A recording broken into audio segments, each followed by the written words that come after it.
Hello and welcome to Lost in Chronologically Lost, episode 43, where this time we get the most girl boss moment in all of Lost. It is incredible. I cheered when I saw it. But anyway, I want to mention this time we're covering episodes 79 and 80 of Chronologically Lost. There's 101 episodes, we're at 80. This is where it hits me like, wow, we're getting close to being done. Oh, we really are. I am honestly so excited because these episodes, ever since season 4, it's been just a sprint. Yeah. And, I mean, it will slow down a tiny bit in season 6, but all this season 4, off-island stuff is going to be a sprint. All of the season 5 stuff is going to be a sprint because it had to happen alongside all the 70s and Time Flash stuff, right? So we didn't have any time to waste. And what season 6 does is something, I'm not sure if you'll love it or if you'll hate it, but it's something I absolutely loved, and I think in this version it works so well, and I'm so excited to see you get further into this. All right. But Well, so we yeah. begin let's- we begin. We begin here with episode 79, which again is titled December 31st, even though this is happening on December 30th. Only one or two scenes happen on December 31st, so I don't. check your titles chronologically lost. Anyway, so, Jack and Sawyer, they find Hurley, who is peeing, and, he's happy to see Sawyer, and it's a little awkward when he, reunites with Jack. But they pretty much go and find Locke, but no Ben. Yeah, Locke does not know what the hell the plants Ben was talking about are, so Yeah, he is just I wouldn't either. lost. Hey, he's No, lost. although to be fair, he is looking in the middle of the plants. I'm like, he told you it would be next to a wall. Just look for the wall plants.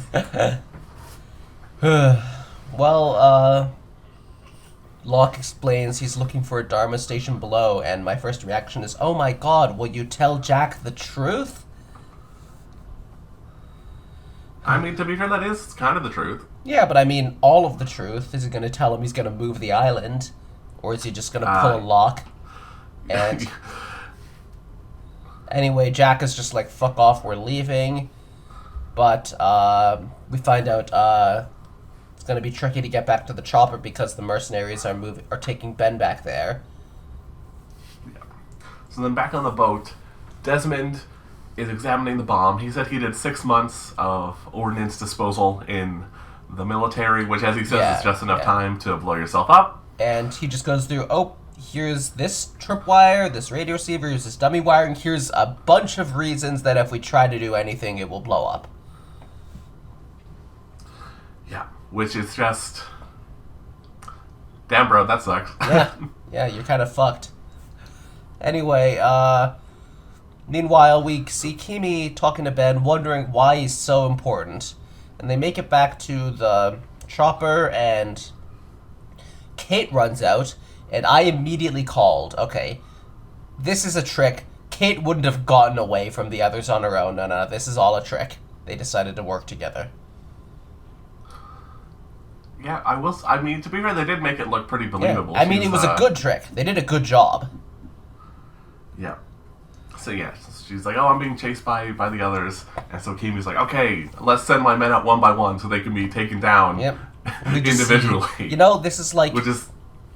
You can't fight the others on their own turf. Or at least, you gotta be the plane gang. These random mercenaries don't know shit. It's like getting in a land war with Russia, or, going against a Sicilian when death is on the line. Right. And so this reminds me of... So, lately, I've just been rewatching some of the modern Tomb Raider games, if people know about these. And it's so funny to see in the first game how, the main character is struggling, and there's people who live on this, magical island who just control everything, and they can sneak up on her and do all these attacks. But by the third game, you're the one who's sneaking up on all these armed mercenaries, doing all these stealthy attacks, and they're the ones afraid of you, like you're the goddamn predator. And I'm like, this is what it is in Lost. I'm like, originally the others were so scary, and now it's like, yeah, go others, do your fucking sneak attacks from the bushes against these people. Yeah, hell yeah.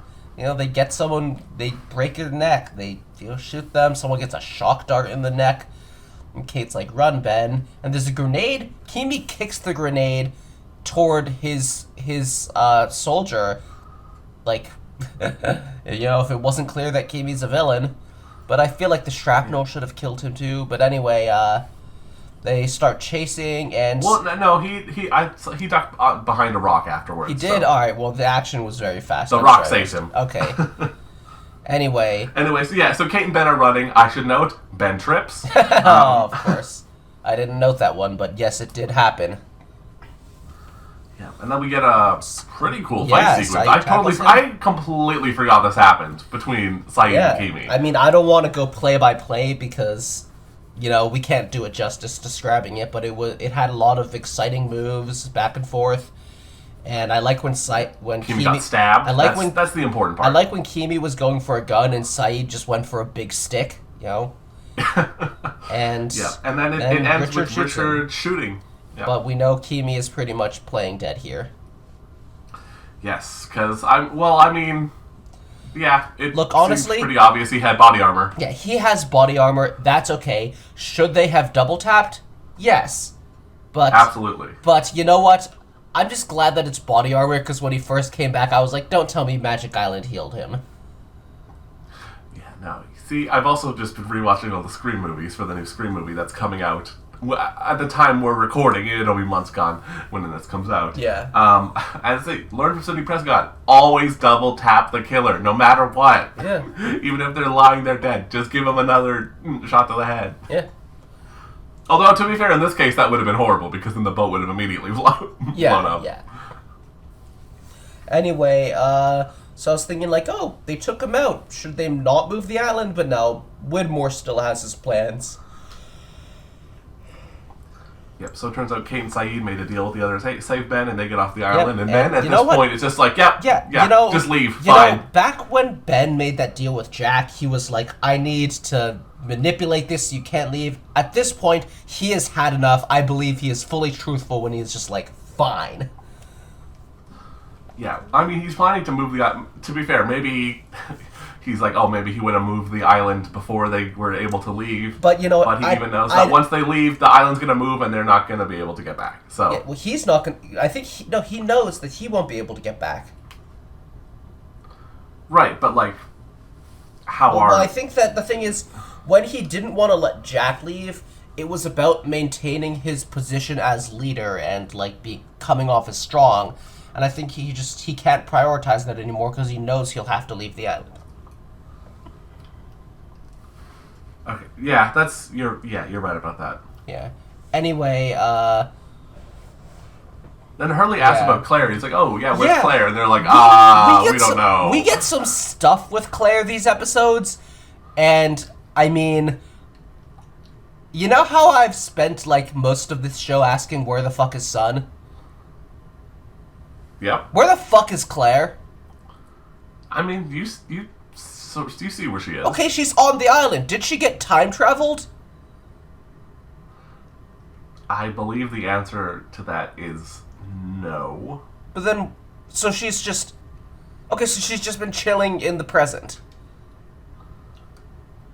I believe so. That is so weird. How the hell would the man in black or her dad possessed by the island, whichever one it is, have convinced her to leave behind her baby like that? You know what, at this point, I'm sure she was told, leave your baby for, Kate to take care of it, that's the destiny. But I feel like she developed an attachment.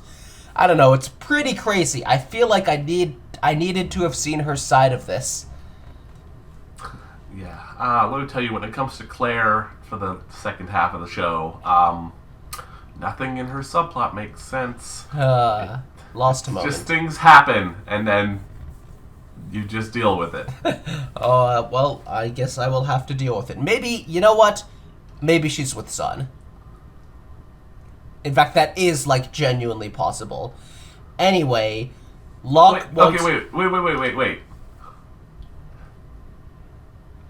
Okay, you know what? Never mind. I will let you hang on that for a minute. Sure. Anyway, Locke wants Jack to stay, and they sort of go like, oh, you killed that woman, oh, you tried to kill me, and Jack is like, you think that you believe in destiny, I believe in not destiny, and Locke is like, I believe in destiny, why would you not believe in destiny? And he says, you're gonna... He's basically like, you're gonna see it my way one day, and we know that he does from the 70s arc. Yeah. He starts coming back saying he was supposed to, and that it's, Well, and it's only a season away. Anyway, Locke decides he has to lie about everything. Jack is like, it's an island. But, you know what? Miracles do happen here. I mean... Well, to be fair, he says, it's an island, no one needs to protect it, which it's like... I could see that argument, but I can also see the argument of, well, let's not let everyone here die and get blown up. I mean, what if you consider, like, what if there are people who are sick who deserve to live, where if you publicized the existence of the island, they could have come and been healed? See, but I think that's what Ben is afraid of, because the only people who are supposed to come to the island are the ones that Jacob chooses. Like, yeah. I mean, that's true, and I think that the island is probably too important to risk like that, since doesn't it, like, contain all the evil in the world? But... And all the good. Yeah. But everyone always wants more. But I feel like, at least for what they know, I feel like the power of healing is maybe something that more people deserve than the ones who randomly ended up on the island.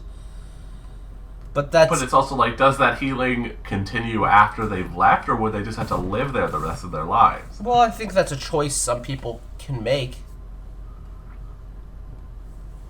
Anyway, okay. That's a hypothetical anyway, because there's more to the island than just the healing. It's just, as far as Jack might know. Well, first, also, Locke also says, okay, if you leave, then lie about the island, so that we're all safe. Mm-hmm. So then Ben shows up and is like, okay, here's the secret entrance I told you about, blah, blah, blah. Yeah, and, go away, Jack. Yeah, then we get a weird scene with Sun and Michael, where this scene just made me remember, hey, remember in season 1 when they had a weird romantic thing? Oh, I didn't even think about that. All I thought about was, man, remember when Michael didn't suck?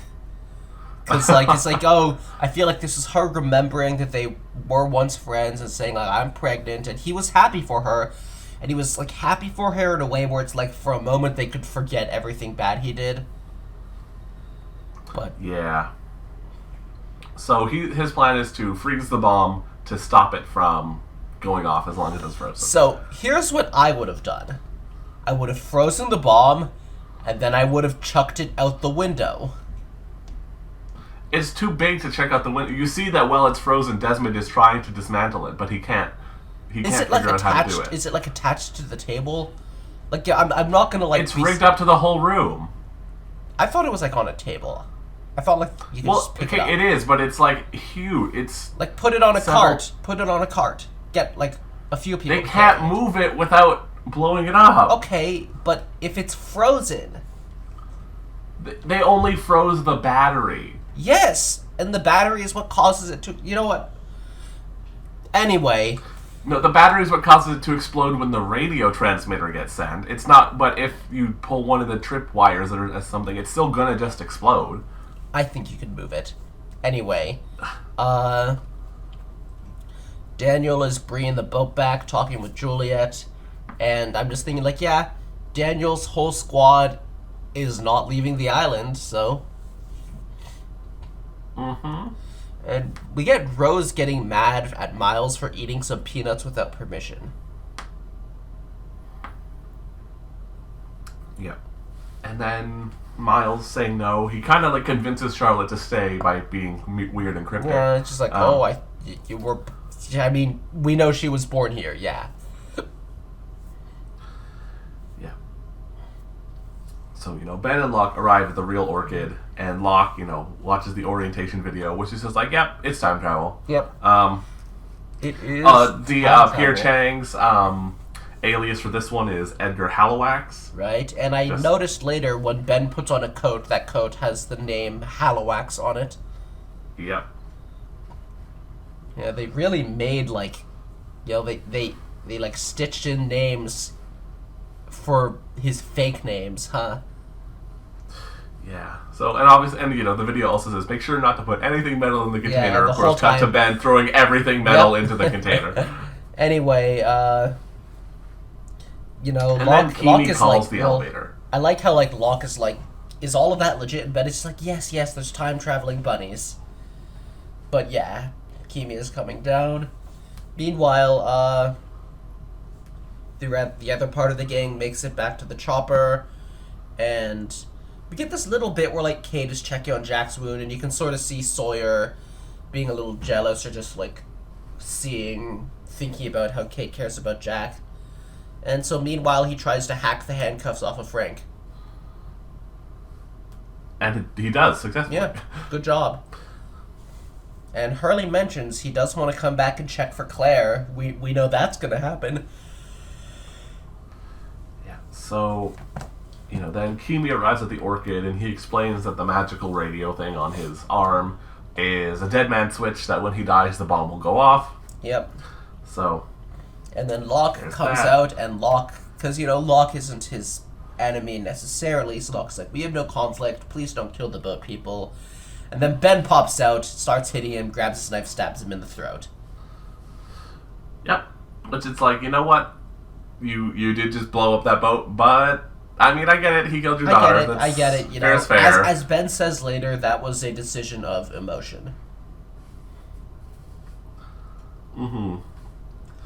Anyway, then we have Charlotte telling Daniel she's staying because she's like, I need to look for where I was born. Blah, Daniel blah. says, if we don't leave now, we will be stuck here forever. I'm still not sure how he knows, but anyway, he'll be stuck here forever, and Charlotte says nothing's forever, and we do know that nothing is forever for her. Nope. In fact, she doesn't seem like she will last much longer in the show at all, honestly. No, she will not. Then on the boat, Desmond's just like, hey, fuck it, I just don't know enough to disarm this bomb. Yeah, well, we're just fucked. He almost cuts a wire, and Jin is like, no. Mm-hmm. Then we see that the chopper is leaking fuel from a bullet hole, and so they throw everything out to save fuel, and you know, for a long time, I remember hearing that Sawyer jumped off the chopper, so I basically knew that this would happen, but it was still pretty good. Yeah, and he whispers basically something into Kate's ear.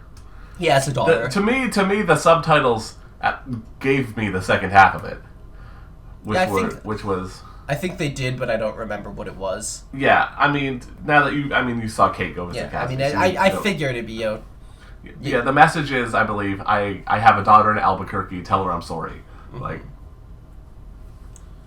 Anyway, So then Locke is trying to stop Kimi from dying, so that the boat does not blow up. And he says that Widmore will find Ben no matter what. Mm-hmm. And Ben's like, yeah, no, I'm going to go find him instead. Yeah, not if I see you first. Anyway, they have like 5 minutes of cold left, so Michael's just like, yeah, get the hell off of this place. And, yeah, so then Desmond is frantically yelling at the chopper not to land, but, you know, they chopper's got no fuel. And, so... Jin also is staying with Michael, so then when they get the chopper working, they're leaving, they have to find Jin, and they struggle to, pretty much. Meanwhile, Michael tells Jin, you know, your father, get to your wife and go home, and man, they are not going to reunite for a while. No, they are not. And then the ghost of Kristen Shepherd appears and is like, you can go now, Michael. Yeah, and this is not the Man in Black. This is the island saying, like, all right, I'm not going to keep you alive anymore. Yeah. Which, you know what? I'm satisfied with that ending for him.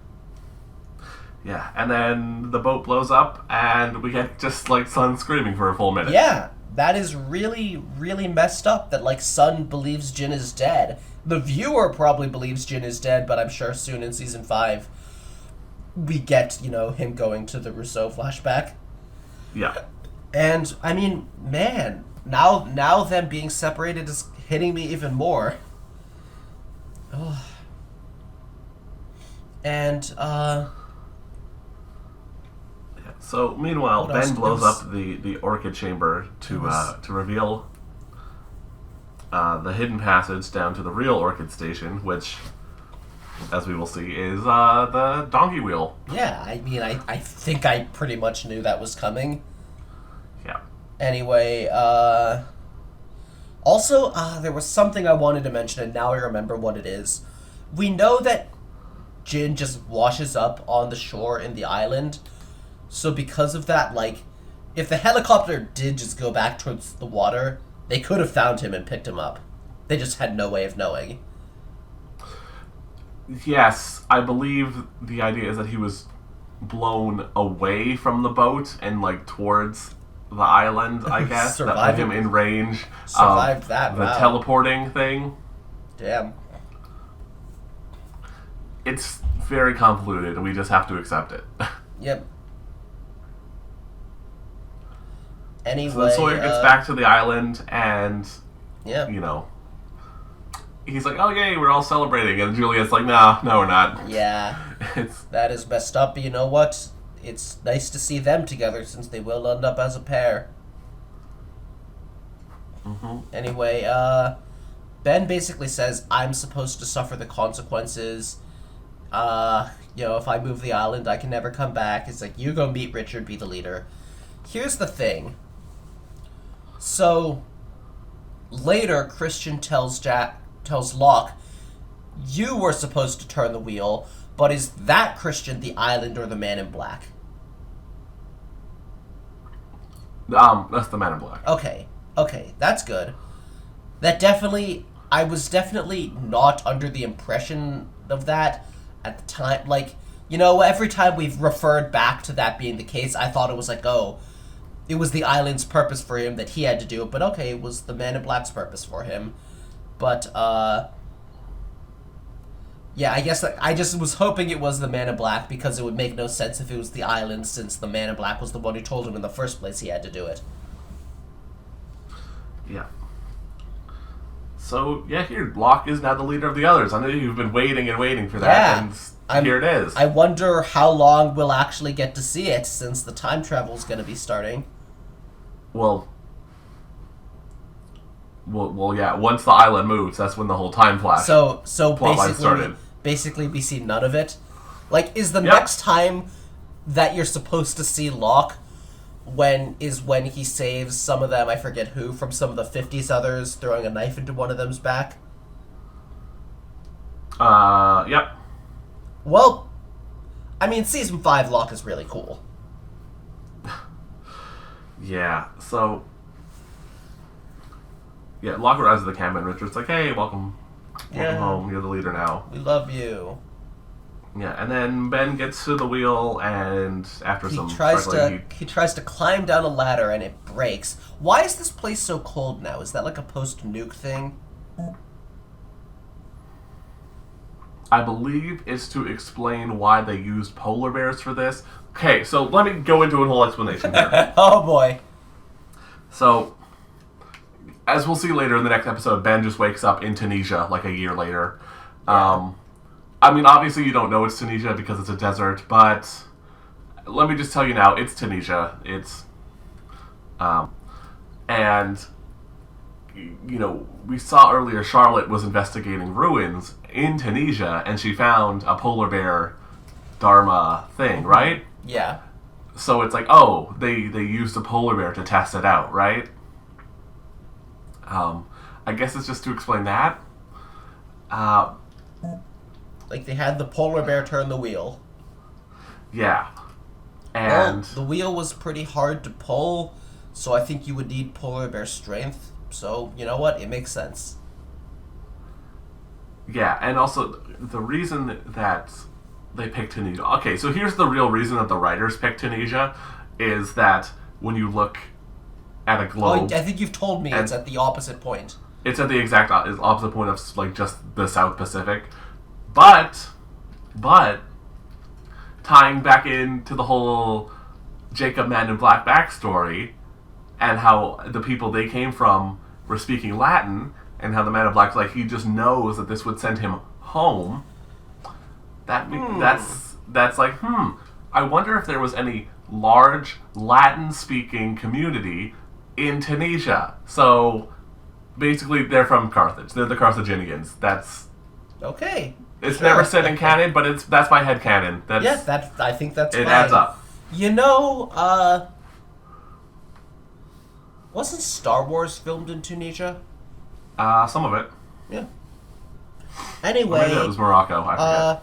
So, I was under the impression Ben... So, as we see Ben turning the wheel, is it really the case that he just, like, fucked up and knocked it off its axis? Yep.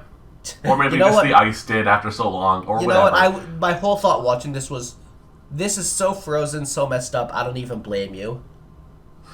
Yeah. I mean, he was struggling to get that moving. Yeah. He had to crowbar through the hole using that.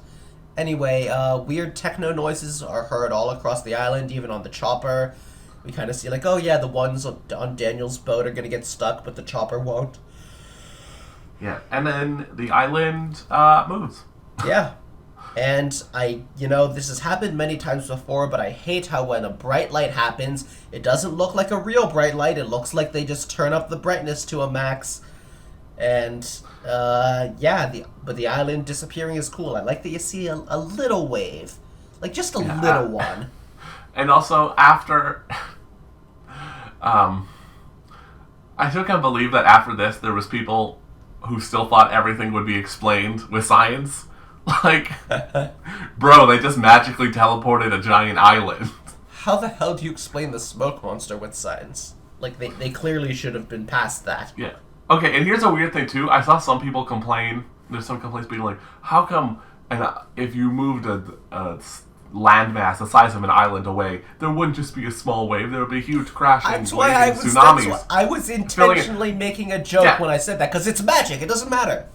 Well, my thing is, I'm like, well, I just assume that it teleported to a new place, and the water that was in the new place teleported back. Yeah, like, sure. Totally. In fact, you could almost say it is scientific that the water would have a little wave, because there was probably like a difference in like the density or various chemical properties of the water in the other place. It would cause a little wave. Yeah. And it's just cooler if it's a little wave, honestly. It is nothing. Yeah. Makes you think. If it's a big wave, you're like, oh yeah, there's a big wave. There's a little wave. It makes you wonder, why is there a little wave? Yeah. And then the chopper's out of fuel and crashes right into the ocean. So good thing they grabbed that life raft in that 1 second that they were on the boat. Yep. But they drop it in the water and they, get up and they, we see Jack do some more bad CPR, although I think it's a little better than some other times. He does the proper procedure, at least for 2004. He doesn't do chest compressions properly, but it's also like, well, he's doing it on an alive human. There were some other times where he did like a ton of breathing before doing any chest compressions. This time he switches to the chest compressions pretty fast. Yeah, nowadays I was taught when I took all my CPR lifeguard training and everything like a decade ago. It was you do a little bit of breathing and then a lot of chest compressions. I believe now they say just do chest compressions. Yeah, like what I learned, I didn't do like as much training, but what I learned is like it's like 50 chest compressions to like 1 or 2 breaths. Like it's really now I believe it is never stop doing chest compressions unless like you're the only one there and you have to call 911, and that's when you stop. So yeah, they're all sitting on the life raft and Hurley's like, wow, Locke really moved the island. And Jack goes, well, no, he didn't. And it's like, what? Jack, what do you think happened? What do you think it is? you saw it with your own eyes. It's not even like you looked away and then looked back and it was gone. You saw it disappear. I think he just doesn't want to believe it because Locke was like, ha, I'll prove you wrong. And then Jack's like, yeah, whatever. And then he did prove him wrong. And he's like, fuck. Yeah, and I think Jack knows that because then when they see a boat, Jack starts to say, yeah, we have to lie. And, for now he says he'll do the talking. But then they get to the boat, And guess whose boat it is? It is Penny's boat. Because Oh. she was able to track from the phone call. Yes. And so they get there, they kiss, they love each other, he's never going to leave again. So everything, I mean, there are pieces of drama, there are good and bad things that happen once, they're rescued.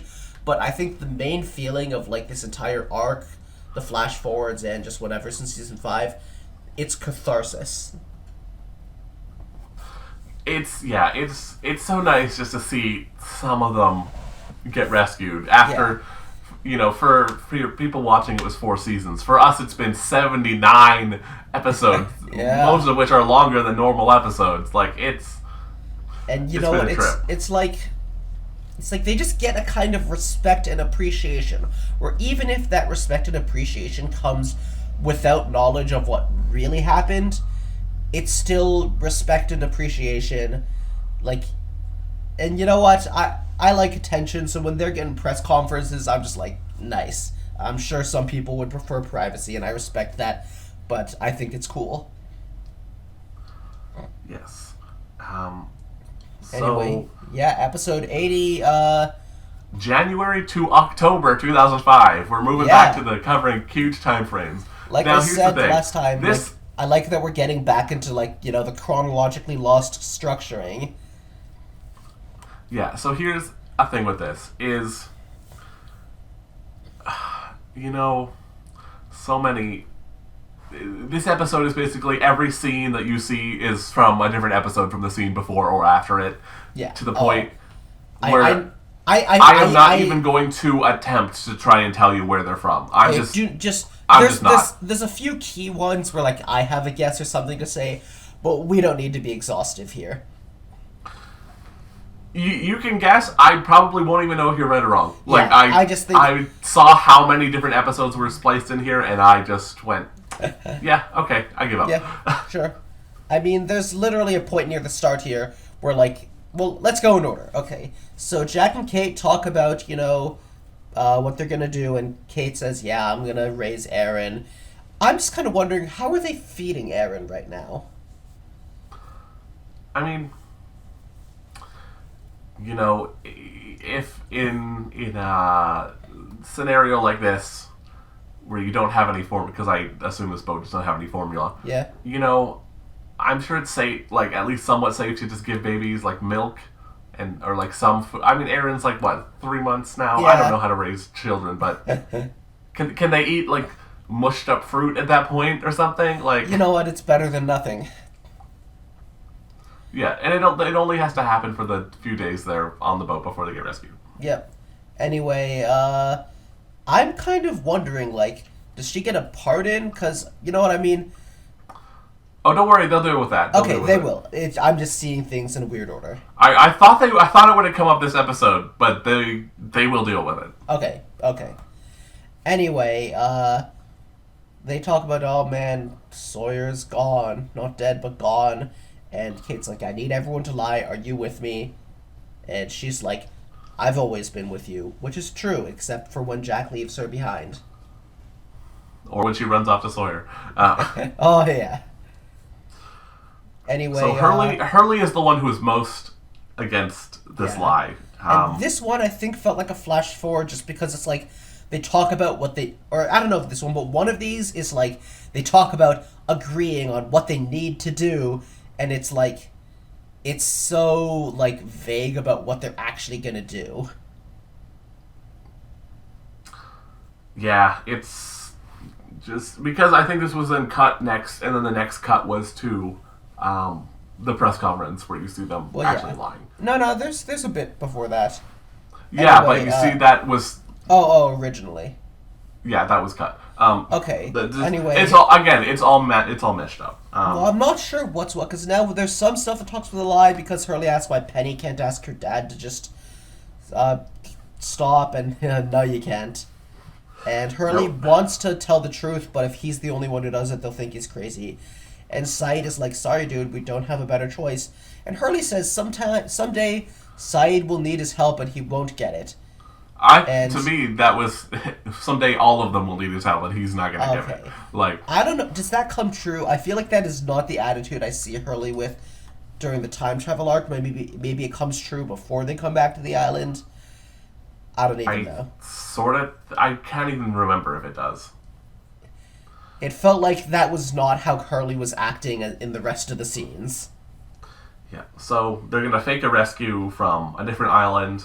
Yep. And so they paddle themselves there and blah blah. Oh, and then they're rescued, and a U.S. military plane picks them up. Yep. So here's the thing.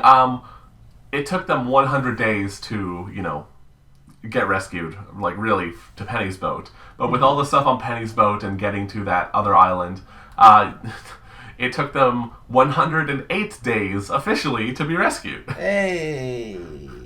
It's the number. Anyway, so yeah, they are the Oceanic Six, and we get they get off the plane. Hurley goes up and hugs his mom. Sun sees her dad, who is an asshole. We see Jack's mom, who we've only seen like one time ever before now. Nobody is there for Kate or Saeed, but Hurley is like, yo, this is my friend Saeed. And yeah, to be fair, there is someone there for Saeed. They just didn't let her pass the gate. Yeah. Due to racism. Yeah. Oh, and they allude to it, but let's get to that in a minute. So, they go to the press conference, and they ask what the crash felt like. Jack just lies. He mentions Boone died of injuries, Libby didn't make it through the first week, Charlie drowned. And I think that they probably just wanted to make, like say, lies are easier when it's partially the truth, so they wanted to say, like, oh, some people died on the island, so they picked people who actually did die. Yeah. Most importantly, they say there is absolutely no chance for there to be other survivors from the plane. Mm-hmm. And it's like they don't even want anyone to search. And they ask how Hurley feels getting the money back, and he's like, I don't want it. And I think it's implied later he just let his parents have it. They own it now. Yeah. So they ask Sun if her husband died, and she's like, he never made it off the plane, which hurts for her to have to say. And then they ask Saeed, how do you feel about the situation in Iraq? And he says, there's nothing for me back in Iraq, which, I mean, understandable for him. He just wants to be with Nadia. I mean, yeah, his reason for flying on Oceanic in the first place was to get to L.A. to meet Nadia. He was all like nothing to do with like any war or political situations. He was just already done with Iraq. Yeah, he was already traveling the world and everything. Yeah. And it turns out, that Nadia did show up for Saeed, but since she wasn't officially family or whatever, and also racism, that she wasn't let in. I wanted to cover all the questions. They asked Jack about his plans, and he talked about, his dad died, so I just want to give him a funeral. And they asked Kate how it felt to give birth, and she was like, yeah, scary. And they ask for, if there are any, if there's any other survivors. Saeed says no way. Then we get Nadia there to see him. They just run up and kiss, and I'm glad that feeling is mutual for them, because I feel like their relationship was not explicitly romantic before now, or just kind of like weird, like. Well, I think especially thinking that he's dead in a plane crash for 3 months before finding out he's alive might. Look, I'm so down with them being romantic. I love that for them. I'm happy for them, but it's like if I was him reuniting with her, I would have just been like really scared. I would have been like, I want to kiss her, but let's make sure that that's how she sees this, because But she does see it that way, so. Yeah, but she does, so it's very happy. Also, okay, I do have to say, though, for Kate's question about, so your baby's 5 weeks old, how does no one call her on that? That is not a 5-week-old baby. That is a several months old child. Like, why did she have to say she was 6 months? Why couldn't she have just said she was, 7 months? And then, what? Why did she have to... I think it's like the baby bump should have been more noticeable by the marshal. It's like... Who's going to tell on her? Who's going to tell on her? That Australian farmer? He's not going to tell. Like... Yeah. Anyway, now we cut to Kate driving somewhere with Aaron, and singing to him, and it is Cassidy's house. Yeah. So apparently she has told Cassidy mostly the truth of actually what happened. So I don't think she explained everything about the island being magic, but generally what really happened. She said, and Kate explained. Oh, I just hiccuped. Kate explains what Sawyer asked, and is giving Cassidy money. Cassidy is just like, yeah. Even though it's not what he said. He just said, "Tell her I'm sorry." Yeah, it's just money from Kate's settlement. Yeah. And so Cassidy is like, Sawyer is a coward. That guy sucks. He was just trying to get away from you.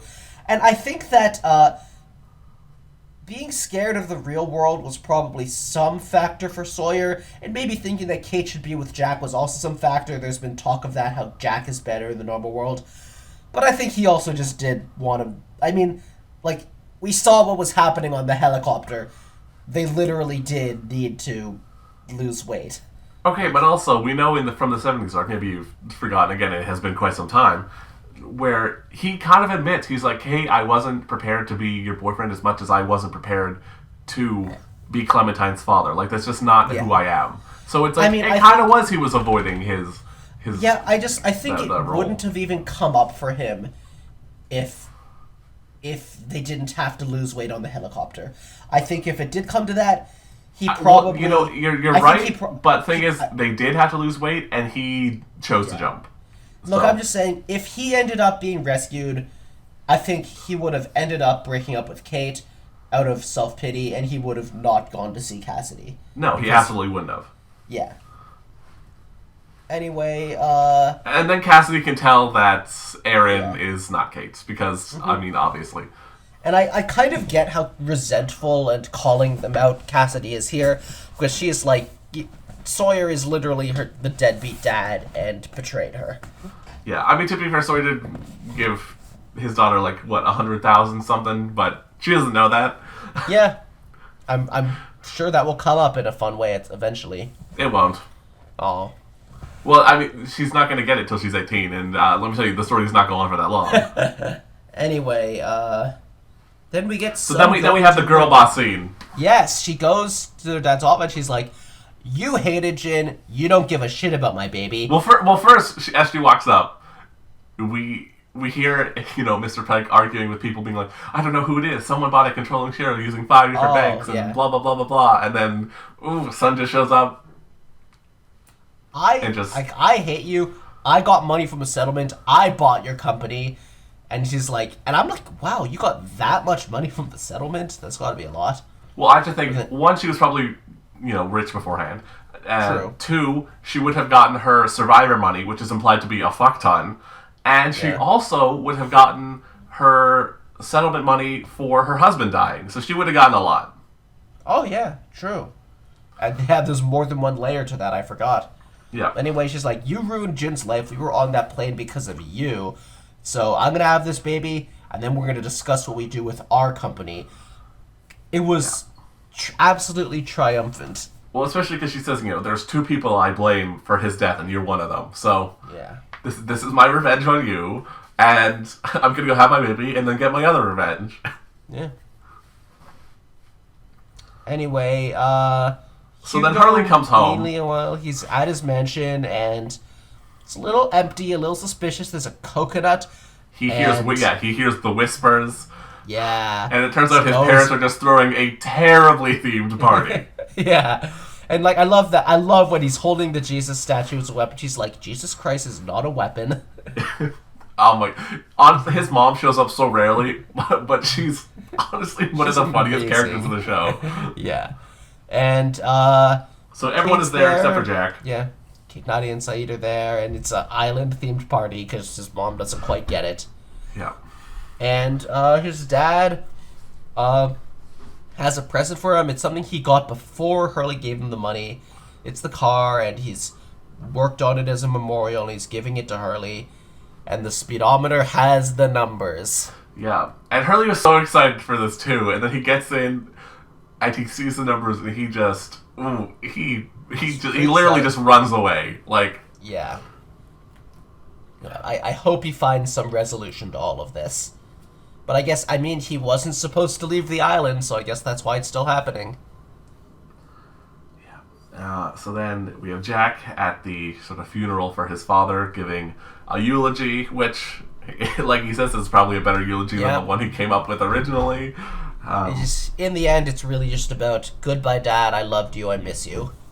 Yeah, and then, Claire's mom is there. Man, she woke up from her coma. Getting it. Claire's mom is like, I was in a coma while that happened, but I'm the reason he came because my daughter is his daughter. He was there to see her. She was on the plane with you. Her name was Claire. This had to be a flash forward that, was with when we got Claire doing stuff with Christian. Again, I don't know. I don't remember. This but you can see as he's absorbing all this information, you can see Jack's mind just melting. God. Oh my god. And it's like, I was looking forward for so long to them finding out. And this is the most believable way to find out because it had no way of coming up on the island. But it has to happen once Claire is who the fuck knows where. Yeah. So then we get a whole thing of Sun. One last bit, don't forget. She tells Kate, that's a great baby. That's her grandson. Yep. Yes, it is. God damn. Anyway, so then we have Sun going into labor early, and there's do we have to go through the whole scene of her giving birth to Gion? You know how I feel about birth scenes. Yeah, but the only thing I will say, interesting thing, what I will say is she keeps wanting Jin to show up. This also had to be a flash forward because we so don't find out Jin is dead. Here's the thing. So this was probably the most annoying thing the writers ever did, just to twist the knife to the viewer, right? So this was during, I believe, the one where she is telling Jin, she's thinking of leaving, and Juliet's like, no, don't leave, you'll die, you're pregnant, blah, blah, blah, right? Oh. It was during that. Yeah. But you know what else? That is the Sun episode. Yeah. But you know what else was happening at the same time? What? It was the flashback to Jin having to get the panda to go for that baby. And it was cut in a way where it makes you think that he's getting it for his own child. Oh my! So they did a flashback and a flash forward. Oh my god! I talked about that flashback ages ago, saying it felt like they baited me into thinking it was for his own kid, but then it didn't matter. This was the biggest bait because it's cut in between Sun actually giving birth. Oh my god! They've really. And it's I thought maybe she would give birth because I was in a flashback. I didn't know what would happen in the future. And, meanwhile, in the show, they didn't have a kid beforehand in the past, so it has to... Oh, my God. Yeah. Ooh, it was... When he says the line at the end of his flashback where we're oh, don't rush me, I've only been married for 2 months. Every single... that's an episode I watch, every single reactor react to, just because I love that episode so much in the twist. Everyone ends that episode just yelling in anger and frustration that it was a fucking flashback the whole time. God, it's I so expected Chronologically Lost to be just running straight through the plot from a certain point on, and instead we're still getting moments like this where it's holy shit, I didn't even realize because it was Chronologically Lost. And yeah, so you're supposed to think Jin dies, and I know he lives, is the thing. Well, to be fair, all the characters also think that Jin has died. There's no... It's not just hiding from the audience. It's you find out in Season 5 that he lived. Yeah. So then Hurley shows up to visit Sun, and they make a point of him being the only one to visit her, which I have to say, okay, Jack not visiting her, understandable. But I'm Kate not visiting her. I believe Kate would. But Kate is... Maybe Kate isn't allowed to travel. I will say, she is not. They're still processing all of her trial stuff. The trial stuff will come up later. So let's say she can't leave the country. Fair enough. I'm why wouldn't, Zaid come visit? They were... No? This feels weird. He's already just sitting around with Nadia. Why not make a stop in Seoul? It's it feels like they're making a point out of no one else is coming. They're just making a point that Hurley is the nice one of the group. But it's why? Sure, he's the nice one, but they're friends. Yeah. Anyway, and they go to visit. They go see his grave. That sure sucks. And then Saeed and Well, Nadia before that, hey, we find out that she named the baby Gion, which is what Jin wanted to name. Oh, yeah. Look, the baby, yes, so that's yes, sweet. that's very nice. That's very nice, but we don't have time for nice things because Saeed and Nadia are planning where to go for their anniversary, and then Jacob's there asking for directions, and then a fucking car hits Nadia. Yep. So I when I was watching these last night, I told you like what the fuck. So you told me a few things. So just say the things that you told me last night. So to present it to the audience, the whole sort of thing of Saeed's off-island journey began at basically its very ending, and then to get to that end point, they had to explain all these other things and blah blah blah. So you hear Nadia was killed in a hit and run for a long time. Again, you hear Nadia was killed in a hit and run in like early season 4. I believe maybe like season 4, episode 2, maybe episode 3, like very early. Really? Like very early. And then this scene of her actually getting run over is from the season 5 finale. So this had to be like, is this part of the episode where you see Jacob visiting a ton of people? Yeah, the season 5 finale, the flashbacks were to Jacob meeting everyone, and this is the one that they picked for Saeed. Like, just again. Is that the first time that you see Jacob is real? Wait, just a question. Well, I guess because I've seen the season 5 finale, right? Like it's when the nuke goes off. Well, you've seen the 70s part of the season 5 finale. Huh. Well, okay. Is that flashback the first time you find out that Jacob is like a real person?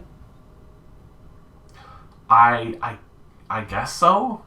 I mean, you've known that since episode 1, but like yeah. But I guess how does that? I'm just kind of like because it's interesting. Like, does it tell you? Does it like have a point where it tells you like, oh, this is Jacob? Like when you see those flashbacks, is at first just like, who is this guy? And then later, oh shit, this is who Jacob is. I think so. Yeah. Well, yeah. Anyway, yeah, okay, I'm sure Saeed's story will be good, but I got him getting home, reuniting with Nadia, and then a brief moment of them seeming happy together before a fucking car hits her. And I'm sorry, but Jacob could have saved both of them. He absolutely could have, and he chose not to. Ugh. When you find out Jacob's ultimate motive, it will make more sense. Not morally, but for his plan sense, it will make sense. Sure. But god damn it, man, like... Ugh. Anyway, cut to Ben waking up in the desert.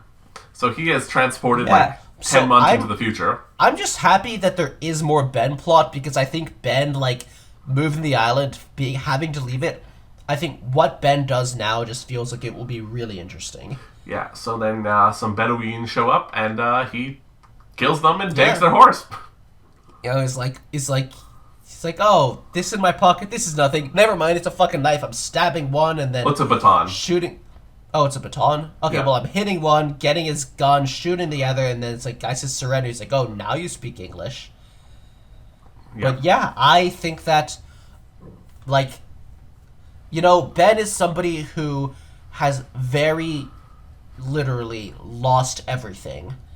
And I think what someone does once they have lost everything, what they want to get done is often when a person is most interesting. So I want to see Ben do some stuff. Yeah. And here's another interesting thing, sort of, is so at the very beginning of season 4, the first flash forward is you hear the term Oceanic 6, and then you kind of spend the whole time wondering, oh, who's the Oceanic 6?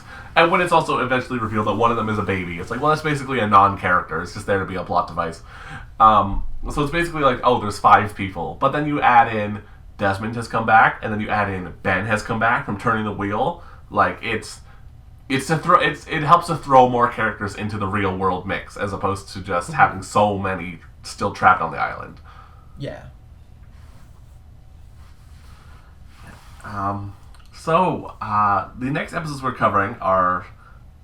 they're going to cover several years. It's episode 81, 2005 to 2006, and 82, 2006 to 2007.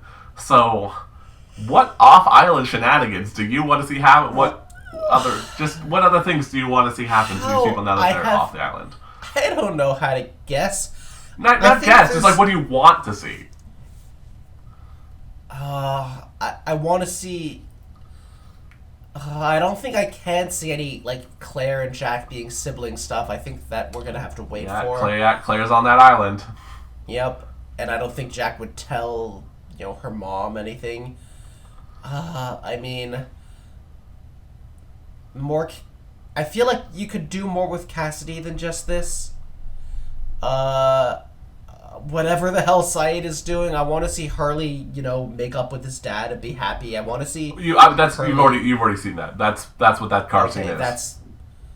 That's enough for him to later. Well, I just want to see stuff like that. Is that really enough for like Hurley to say, "Oh, making up with my dad was the best decision I ever made"? Yep. Like I want to see. Wow. Okay.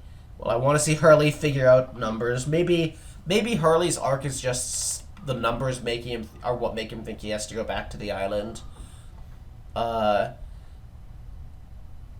man, I want to see Ben track down Widmore and kill him. I want to see. I don't even know. Well, so you have Kate, you have Sun, you have Jack. Anything for them? I want to see Sun put out an assassin on Jin's mom. she'll never come up again. No, she's done with. We have Desmond. Desmond's made it to the real world with Penny. I want to see Desmond work with Ben to kill Widmore.